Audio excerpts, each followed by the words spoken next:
En la era de la creación,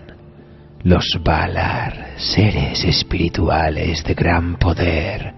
modelaron la tierra de Arda con empeño y magnificencia. Su voluntad estaba encaminada a la creación y el equilibrio, pero de entre ellos pronto destacó el poderoso Melkor, cuyas ambiciones superaban a las de sus iguales. La maldad creció en su corazón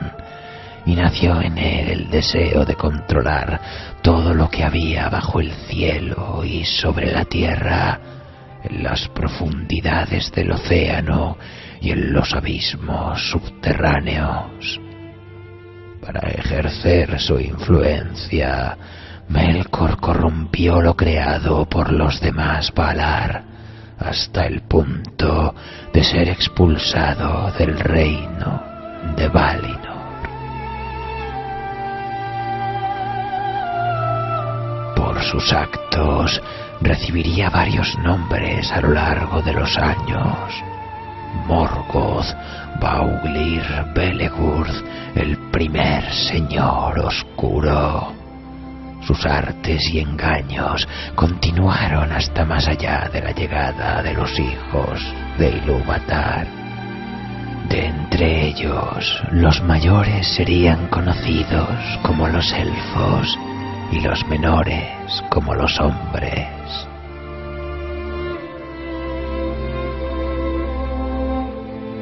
Y para descubrir los muchos misterios que se ocultan en los orígenes de los hijos de Ilúvatar, hemos recurrido una vez más al maestro Tolkien y a una de sus obras más celebradas, el Quenta Silmarillion, que completa la mitología y el trasfondo histórico del mundo fantástico del Hobbit y el Señor de los Anillos. Nuestro relato de esta noche es uno de los pasajes más queridos por los fans de la Tierra Media y uno de los más leídos en sus reuniones. Tolkien diferenció a los hijos de Ilúvatar otorgándoles distintos atributos: a los elfos una juventud eterna y una resistencia física superior, pudiendo permanecer eternamente en el mundo mientras no sufriesen una muerte violenta. A los hombres les concedió la mortalidad y la libertad del mundo, permitiéndoles ser dueños de su destino. Podría parecernos que aquí los hombres salen perdiendo, pero no se equivoquen, amigos. Es precisamente su libertad la que hace que algunos de ellos tengan un protagonismo especial a lo largo de la historia. Nombres como los de Beren, Túrin o Tuor. Y cuando Melkor robó los Silmarils, creados por el elfo Fëanor, provocó el mayor éxodo élfico conocido, el éxodo de gran parte de los Noldor, la tribu a la que pertenecía, y desde Valinor huyeron hasta la Tierra Media. Una vez allí, los Noldor se encontraron con aquellos Teleri, elfos también, que habían decidido permanecer en Beleriand y no viajaron hasta Valinor.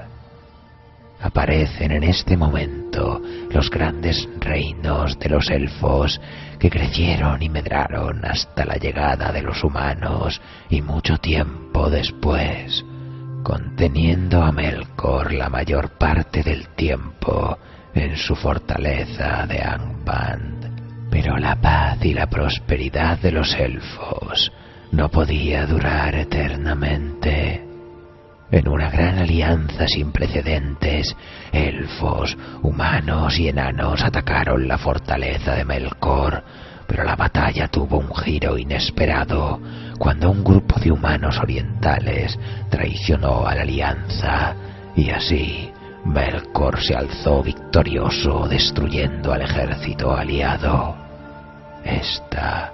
fue la quinta batalla de Beleriand, conocida como Nirnaeth Arnoediad,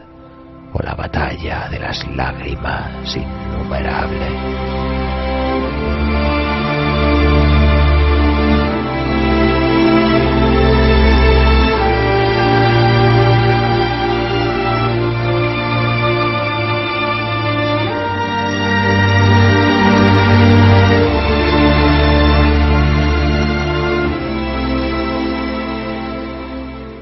A partir de este momento,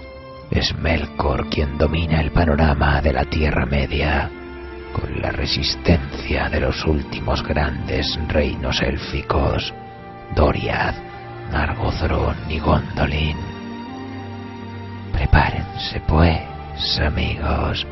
para conocer los secretos y reliquias de los antiguos pobladores de la Tierra Media. Viajemos junto a elfos y hombres al corazón de los relatos del maestro Tolkien y contemplemos con asombro las maravillas de la roca escondida y el heroico destino de los pobladores de la poderosa Gondolin.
Se dijo de Uor, el hermano de Húrin, que fue muerto en la batalla de las lágrimas innumerables, y en el invierno de ese año su esposa Rian parió un niño en el descampado de Mithrim, y lo llamaron Tuor, y fue criado por Anael de los elfos grises, que vivía aún en esas colinas. Ahora bien, cuando Tuor contaba 16 años, los elfos decidieron abandonar las cavernas de Androth, donde moraban entonces, y partir en secreto a los puertos del Sirión, en el lejano sur. Pero fueron atacados por orcos y orientales antes de que consiguieran ponerse a salvo, y Tuor fue hecho prisionero y esclavizado por Lorgan, jefe de los orientales de Hithlum. Durante 3 años soportó esa servidumbre, pero por último escapó y, regresando a las cavernas de Androth, vivió allí solo e hizo tanto daño a los orientales que Lorgan puso precio a su cabeza. Pero cuando Tuor llevaba 4 años viviendo así, en la soledad del proscrito, Ulmo le puso en el corazón el deseo de abandonar la tierra paterna, pues había escogido a Tuor como instrumento de sus designios, y dejando una vez más las cavernas de Androth, Tuor se dirigió hacia el oeste a través de Dor Lomin y encontró a Nonin-Gelid, el portal de los Noldor que el pueblo de Turgon había construido cuando habitaban en Nebrast muchos años atrás. Desde allí, un túnel oscuro avanzaba por debajo de las montañas y salía a Cirid Nimiak, la grieta del arco iris, por la que unas aguas turbulentas se precipitaban hacia el mar occidental. Así pues, la huida de Tuor de Idlum no fue advertida por hombre ni orco alguno, y nada de todo esto llegó a oídos de Morgoth. Así Tuor llegó a Nebrast, y al contemplar el gran mar se enamoró de él, y llevó siempre en el corazón y en el oído el sonido y la nostalgia del mar. Y una inquietud despertó en él, que lo arrastró por fin a las profundidades de los reinos de Ulmo. Entonces vivió solo en Nebrast, y el verano de ese año pasó, y el destino de Nargothrond estaba cumpliéndose. Pero cuando llegó el otoño, vio a 7 cisnes que iban volando hacia el sur, y le parecieron un signo de que se había demorado demasiado, y los siguió a lo largo de las costas del mar. Así llegó por fin a las estancias desiertas de Vinyamar, bajo el monte Taras, y entró en ellas y encontró allí el escudo y la cota y la espada y el yelmo que Turgon había dejado por orden de Ulmo hacía ya mucho tiempo. Tomó esas armas y se aproximó a la costa, pero vino del oeste una gran tormenta, y de esa tormenta Ulmo, señor de las aguas, se alzó majestuosamente y le habló a Tuor, que estaba a orillas del mar, y le ordenó que abandonara aquel lugar y buscara el reino escondido de Gondolin, y le dio una gran capa para ocultarlo con una sombra a los ojos del enemigo. Por la mañana, cuando hubo pasado la tormenta, Tuor se topó con un elfo junto a los muros de Vinyamar. Ese elfo era Borongwe, hijo de Arangwe de Gondolin, que había navegado en el último barco que Turgon enviara a Occidente. Pero cuando al volver por fin de alta mar, el barco naufragó a la vista de las costas de la Tierra Media, Ulmo lo recogió solo a él de entre todos los marineros y lo arrojó a tierra cerca de Vinyamar, y al enterarse de la orden impuesta a Tuor por el Señor de las Aguas, Borongwe se asombró mucho y aceptó guiarlo a las puertas escondidas de Gondolin. Por tanto, se pusieron juntos en marcha, y cuando el fiero invierno de aquel año descendió sobre ellos desde el norte, se encaminaban fatigosamente hacia el este, bajo los picos de las montañas de la sombra. Por fin alcanzaron los estanques de Ivrin, y miraron allí con pena la devastación provocada por el paso de Glaurung el dragón. Pero mientras estaban mirando, vieron a uno que iba deprisa hacia el norte. Era un hombre alto, vestido de negro, que llevaba una espada también negra, pero no sabían quién era, ni qué había ocurrido en el sur,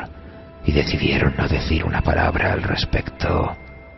Por último, mediante el poder que Ulmo había puesto en ellos, llegaron a las puertas escondidas de Gondolin, y pasando por el túnel subterráneo, alcanzaron el portón interior, y la guardia los hizo prisioneros. Fueron conducidos entonces por el poderoso desfiladero de Orfalquecor, cerrado por 7 puertas, y llevados ante Ctelion de la Fuente, el guardián de la gran puerta al final del camino empinado. Y allí Tuor dejó caer la capa, y por las armas que llevaba de Vinyamar reconocieron que era en verdad el enviado de Ulmo. Entonces Tuor contempló el hermoso valle de Tumladen, engarzado como una joya verde entre las colinas de alrededor, y a lo lejos, sobre la altura rocosa de Amon Wareth, vio a Gondolin la Grande, ciudad de 7 nombres, cuya fama y gloria es alta en el canto de todos los elfos de las tierras de Akende. Por orden de Ectelion, las trompetas sonaron en las torres de la gran puerta y las colinas devolvieron el eco, y lejano pero claro llegó el sonido de otras trompetas que respondían desde los muros blancos de la ciudad, arrebolados con el alba que se extendía por la llanura.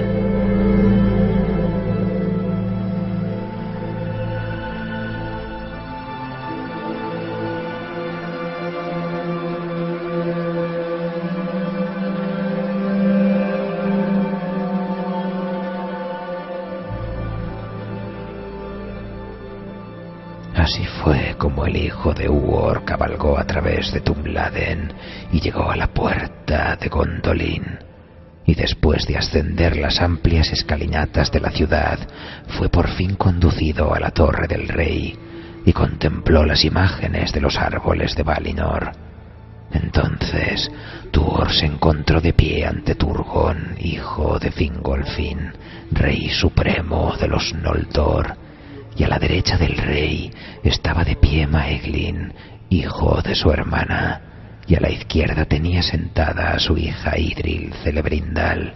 y todos los que escucharon la voz de Tuor se maravillaron, preguntándose si sería en verdad un hombre de raza mortal, porque hablaba con las palabras del Señor de las Aguas que le venían en ese instante. Y le advirtió a Turgon que la maldición de Mandos se precipitaba ahora e iba a cumplirse, y que todas las obras de los Noldor perecerían, y le dijo que partiera y abandonara la poderosa ciudad que había construido y que bajara por el Sirion al mar. Entonces Turgon meditó largo tiempo el consejo de Ulmo, y le vinieron a la mente las palabras que oyera en Vinyamar: no ames demasiado la obra de tus manos y las invenciones de tu corazón. Recuerda que la verdadera esperanza de los Noldor está en el occidente y viene del mar. Pero Turgon se había vuelto orgulloso, y Gondolin era tan bella como un recuerdo del Ventirion. Él confiaba todavía en el secreto y en la fuerza inexpugnable de estas tierras, aun cuando un Valar lo negara. Y después de la Nirnaeth Arnoediad, el pueblo de esa ciudad no deseaba volver a mezclarse en los males de los elfos y los hombres que venían del extranjero, ni regresar a Occidente por el camino del miedo y el peligro. Encerrados tras sus colinas encantadas y sus sendas mágicas, no toleraban que nadie entrase, aunque estuviera huyendo del odio de Morgoth, y las nuevas de las tierras de más allá les llegaban débiles y lejanas, y muy poco caso hacían de ellas. Los espías de Morgoth los buscaban en vano, y Gondolin era como un rumor y un secreto que nadie podría descubrir. Maeglin hablaba siempre en contra de Tuor en los consejos del rey, con palabras que parecían convincentes, en tanto que respondían a los deseos de Turgon. Y por fin el rey se negó al mandato de Ulmo y rechazó la advertencia. Sin embargo, en ese consejo del Valar escuchó otra vez las palabras que fueran pronunciadas en la costa de Aramán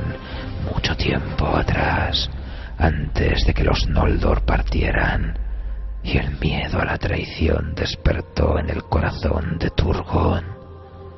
Cerraron por tanto las puertas escondidas de las montañas circundantes, y desde entonces nadie salió nunca de Gondolin en misión de paz o de guerra, mientras la ciudad estuvo allí. Zorondor, el señor de las águilas, les anunció la caída de Nargothrond, y luego trajo la noticia de la muerte de Thingol y la de Dior el heredero, y de la ruina de Doriath. Pero Turgon cerró los oídos a los males de fuera, e hizo voto de no marchar nunca al lado de ningún señor de Feanor, y prohibió a su pueblo que atravesara el cerco de las colinas. Así, Tuor permaneció en Gondolin, subyugado por la beatitud y la belleza de aquellas tierras, por la sabiduría de sus gentes, y se hizo poderoso de mente y estatura, y aprendió a fondo la ciencia de los elfos exiliados. Entonces, el corazón de Idril se volvió hacia él,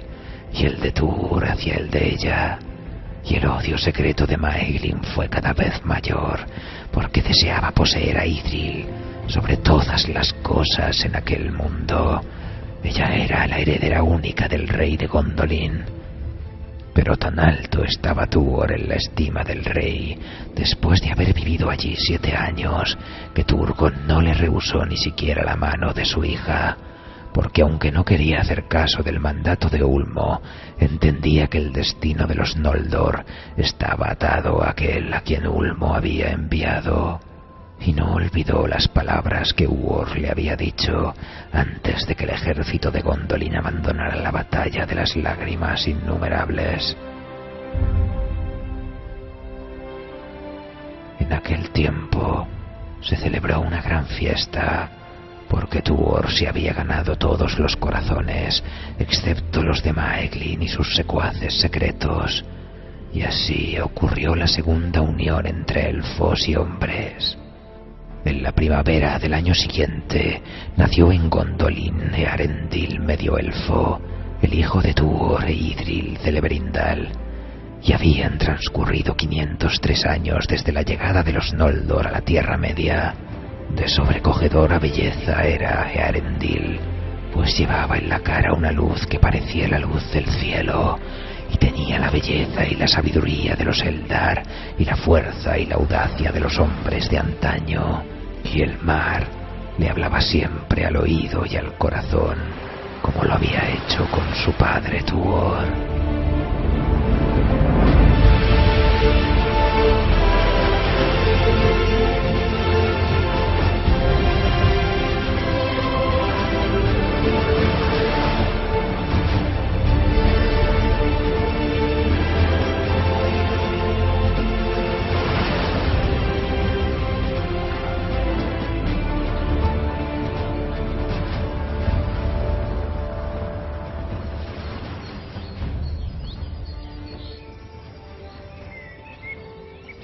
Aquellos días transcurrían felices y pacíficos en Gondolin,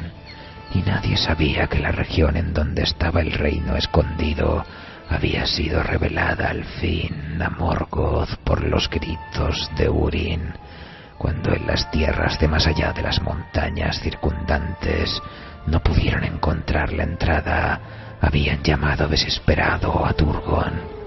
En adelante, los pensamientos de Morgoth se volvieron incesantemente hacia la tierra que se extendía entre Anak y el curso superior de las aguas del Sirion, a donde no habían ido nunca sus sirvientes. A pesar de todo, ningún espía o criatura de Angband podría entrar allí, gracias a la vigilancia de las águilas, lo que impedía la consumación de los designios de Morgoth. Pero Idril Celebrindal era sabia y previsora, y tenía una inquietud en el corazón, y la sombra de un mal presagio descendió sobre ella como una nube. Por este motivo hizo preparar un camino subterráneo y secreto, un camino que iría desde la ciudad y bajo el llano hasta más allá de los muros, al norte de Amon Gareth, y dispuso que sólo muy pocos supieran de él, y que ni siquiera un rumor sobre estas obras llegara a oídos de Maeglin. Ahora bien, Una vez, y cuando Eärendil era todavía joven, Maeglin se perdió, porque como ya se dijo, amaba la minería y la extracción de metales sobre todas las cosas, y era amo y conductor de los elfos que trabajaban en las montañas distantes buscando metales con que forjar luego instrumentos de guerra y de paz.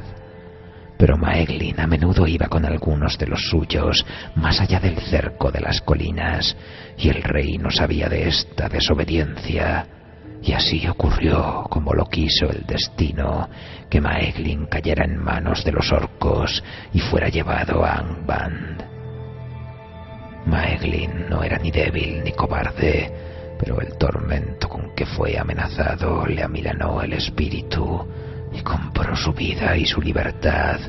revelándole a Morgoth el sitio preciso de Gondolin y los caminos por los que se podía llegar a ella y atacarla. Grande, por cierto, fue la alegría de Morgoth, y a Maeglin le prometió el señorío de Gondolin en calidad de vasallo y la posesión de Idril Celebrindal cuando la ciudad hubiera sido tomada. Y en verdad, el deseo de Maeglin por Idril y el odio que le tenía a Tuor lo ayudaron en esta traición, la más infame de todas en la historia de los días antiguos. Morgoth lo envió de regreso a Gondolin por miedo de que alguien sospechara y para que Maeglin ayudara en el ataque desde dentro cuando fuese la hora. Maeglin vivió en los recintos del rey con cara sonriente y maldad en el corazón, mientras la oscuridad se hacía cada vez más espesa en torno a Idril. Por último, en el año que Eärendil cumplió 7 años, Morgoth estuvo preparado y lanzó sobre Gondolin a los Balrogs, a los orcos y a los lobos, y con ellos iban dragones de la estirpe de Laurung, numerosos y terribles. El ejército de Morgoth vino por las montañas septentrionales, donde era mayor la altura y menos atenta la vigilancia, y llegó por la noche en tiempo festivo, cuando todo el pueblo de Gondolin estaba sobre los muros esperando el amanecer para cantar cuando el sol se elevara en el cielo, porque al día siguiente era la gran fiesta que ellos llamaban las puertas del verano. Pero la luz roja tiñó las colinas del norte y no las del este, y nada detuvo a los enemigos hasta que estuvieron bajo los muros mismos de Gondolin, y ya no hubo modo de impedir el sitio de la ciudad. De todos los hechos de valor desesperado que allí llevaron a cabo los capitanes de las casas nobles y sus guerreros, no fue Tuor el menos valiente. Mucho se cuenta en la caída de Gondolin, la lucha de Ectelion de la Fuente con Gothmog, señor de los Balrogs, librada en la misma plaza del rey, en la que se dieron muerte el uno al otro, y la defensa de la torre de Turgon hasta que fue derribada, y grandes fueron también la caída y ruina de la torre y la propia caída de Turgon. Se cuenta que Tuor intentó rescatar a Idril del pillaje de la ciudad, pero Maeglin se había apoderado de ella y de Eärendil, y Tuor luchó con Maeglin sobre los muros y lo arrojó lejos, y su cuerpo cayó y dio 3 veces contra las rocosas pendientes de Amon Gareth, antes de hundirse en las llamas que ardían en lo profundo. Entonces Tuor e Idril condujeron a los pocos del pueblo de Gondolin que pudieron reunir en la confusión del incendio, y por el camino secreto que Idril habría preparado, porque de este pasaje los capitanes de Angband nada sabían, y no pensaron que ningún fugitivo tomara un camino hacia el norte, hacia las cimas de las montañas próximas a Angband. El humo del incendio, el vapor de las hermosas fuentes de Gondolin que se marchitaban entre las llamas de los dragones del norte, descendieron sobre el valle de Tumladen en luctuosas tinieblas, y así fue favorecida la huida de Tuor y los suyos, porque aún tenían que recorrer un camino largo y descubierto desde la boca del túnel hasta el pie de las montañas. No obstante, llegaron allí, y más allá de toda esperanza, treparon con dolor y desconsuelo, porque esas altas cimas eran frías y espantosas, y tenían entre ellos muchos heridos y mujeres y niños. Había un pasaje terrible. Cirith Thoronad se llamaba, la grieta de las águilas, donde a la sombra de los picos más altos serpenteaba un estrecho sendero. A la derecha se abría un precipicio abismal y a la izquierda una pendiente tremenda descendía al vacío. A lo largo de ese estrecho sendero marchaban en línea cuando cayeron en una emboscada de orcos, pues Morgoth había montado guardia en las colinas de alrededor y un Balrog estaba entre ellos. La situación fue entonces espantosa y difícilmente podría haberlo salvado el valor de Glorfindel, el de cabellos amarillos, jefe de la Casa de la Flor Dorada de Gondolin, si Thorondor no hubiera llegado en el momento oportuno. Muchos son los cantos que han cantado el duelo de Glorfindel con el Balrog sobre el pináculo de una roca,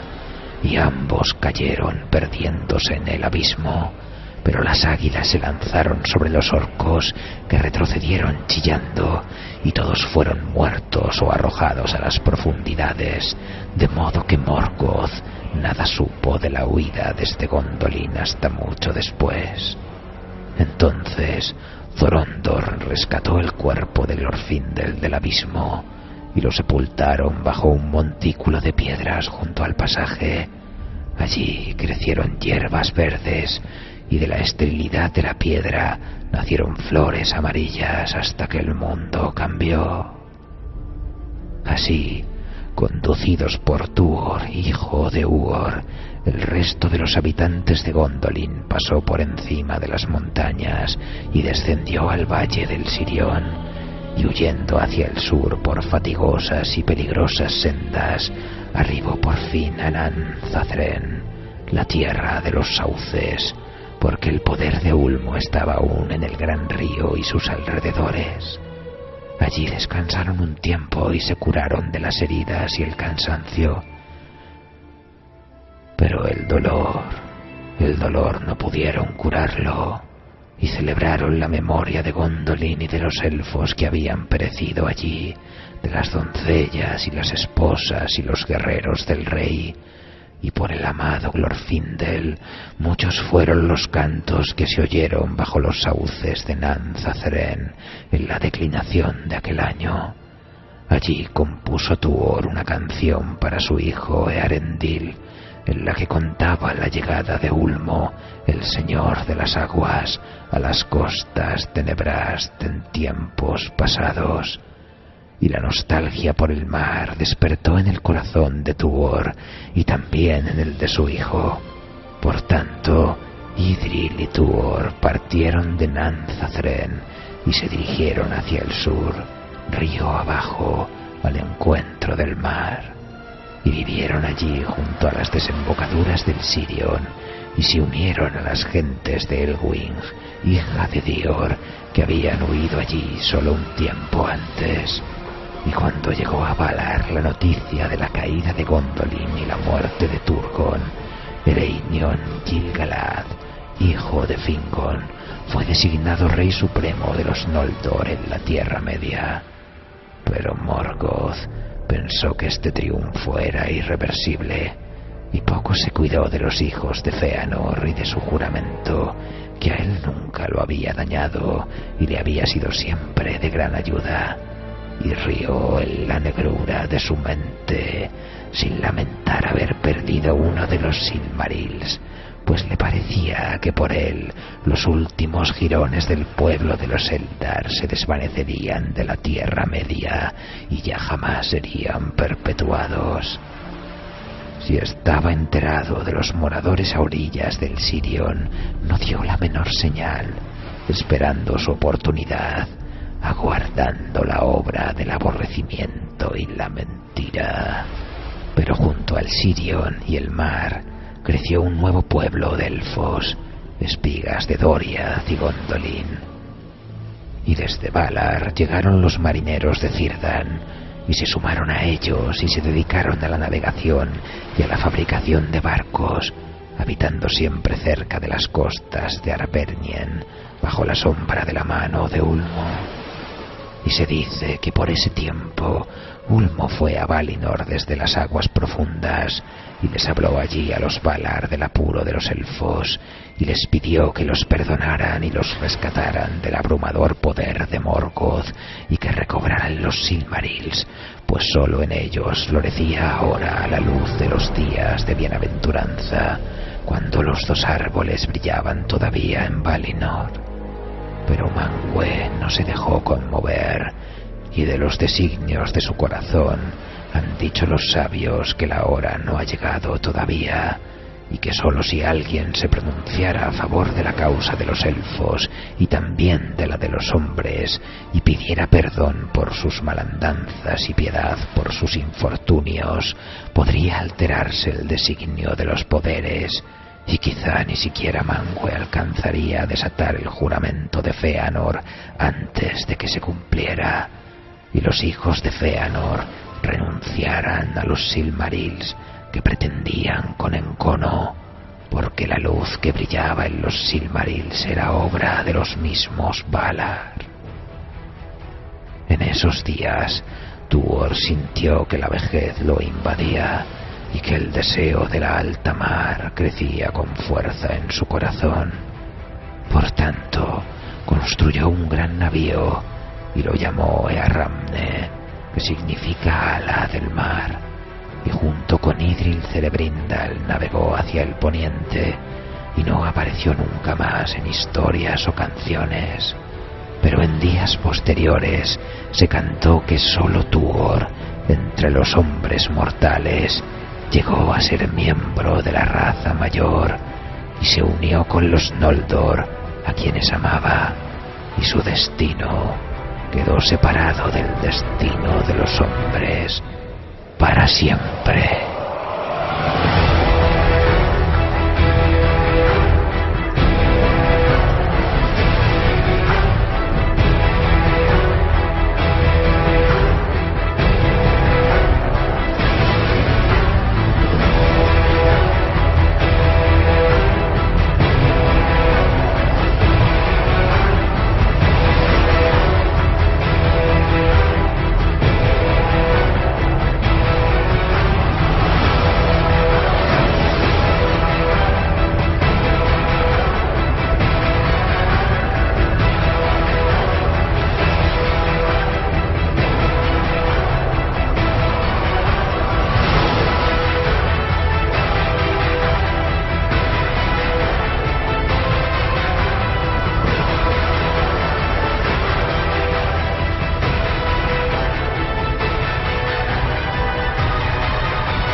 ¿Les ha gustado el relato, amigos? No se puede negar que Tolkien disfrutaba recreándose en la belleza y magnificencia del reino escondido y otros tesoros de la Tierra Media. De ese modo, uno se da cuenta de la terrible pérdida que supone su destrucción, de la magna tragedia de su caída. Más aún con la traición de Maeglin, hijo de la hermana de Turgon, a Eredhel y del elfo oscuro Eol. la muerte de tantas personalidades del reino como el propio rey Turgon o Ectelion de la Fuente, incluso la heroica defensa de la población durante su vida por parte de Glorfindel, añaden el punto de pérdida personal. Tal vez todo esto tenga mucho que ver con el hecho de que Tolkien escribiese la primera versión de este relato en 1917, mientras se encontraba de baja en Great Haywood, a causa de una enfermedad contraída durante su servicio en la Primera Guerra Mundial. Al fin y al cabo, hay más ejemplos en los que Tolkien emplea su propia experiencia en la Gran Guerra para retratar la tragedia de la pérdida, como la descripción de los campos del Pelennor tras el sitio de Minas Tirith en El Señor de los Anillos.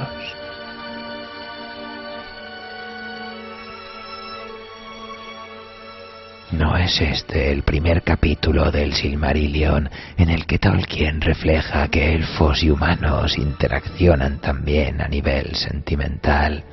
desposándose y teniendo hijos en común. Puede interpretarse como simbólico que fuese precisamente uno de estos vástagos mixtos, un Peredhel o medio elfo, el mismo Earendil, mencionado en la caída de Gondolin, el que consiguiese llegar de nuevo a Valinor para pedir ayuda al resto de los Valar y así acabar definitivamente con Melkor. Recordemos que Earendil es el padre de Elrond, señor de Rivendell y personaje de peso en El Hobbit y El Señor de los Anillos, y también de Elros, primer rey de Númenor. La existencia de estos seres puede verse como la expresión máxima del amor de Ilúvatar hacia sus hijos, la unión de ambos. Con todo, esta posibilidad pilló por sorpresa a los Valar, quienes decidieron dar a estos medio elfos la opción de ser juzgados bien como elfos o bien como humanos. Ser elfo o ser humano. Qué gran oportunidad ser elfo, ¿no creen? No enfermar, adquirir una fortaleza que nunca decae, un conocimiento de siglos de evolución desde la propia experiencia personal, una sabiduría siempre creciente, no ser esclavo del tiempo. Cierto, no del tiempo, pero sí esclavo de su destino.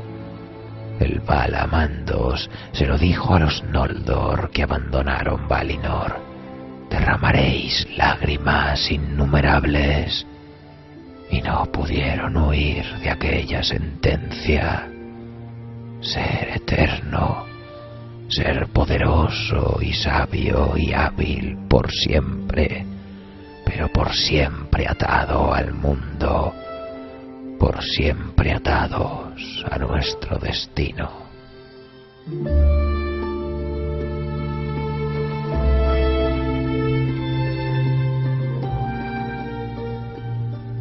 ¿Y por qué no ser humano? Una criatura frágil, torpe, menos sabia y efímera, pero libre al fin y al cabo,